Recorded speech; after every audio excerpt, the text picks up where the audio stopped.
All right, here we are again. We're here to talk about the Alabama-Florida SEC Championship game. Thank you for watching. Thank you for being a diehard AL.com user. We're going to talk about the history of the SEC Championship game. Alabama and Florida now, it's going to be their seventh time playing in this game together since the '92 inaugural game.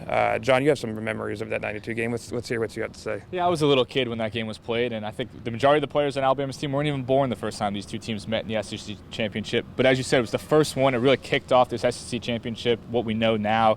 A lot of people weren't too happy about it when they kind of put this together. People were afraid that, this could hurt the SEC. Teams get knocked out, not be able to play for national championships. Alabama wins that first one in Birmingham, back when it was played in Legion Field, actually the highest attendance of any SEC game, and just really kind of kicked it off to what we know now is, started kind of humble beginnings with Alabama and Florida, and now here it is. It's a huge, much bigger deal, and Alabama and Florida meeting again. Yeah, and I can just picture young John back in Jersey watching the Crimson Tide and the Gators. I'm sure it was a big deal in the Talty household. I guess one of the more recent game, the most recent of these two matchups, was the 2009 game, 2009. It was big. Quite a billing. It was Florida, Tim Tebow, a year after they beat Alabama in the '08 game.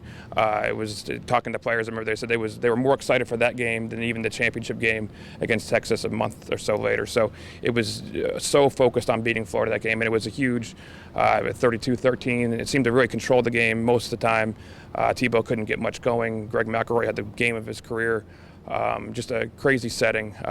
Just the memories of seeing when they put Tebow on the video board at the end of the game and he was crying and the place went crazy. So there were just all kinds of these memories. It's been a while since they played. Jim McElwain was in Alabama's coaching booth that time, so a lot's changed. But it's probably the premier matchup in this SEC championship game. So for John and Michael, that's going to be it for today. All week, AL.com will have full coverage of the big game in Atlanta.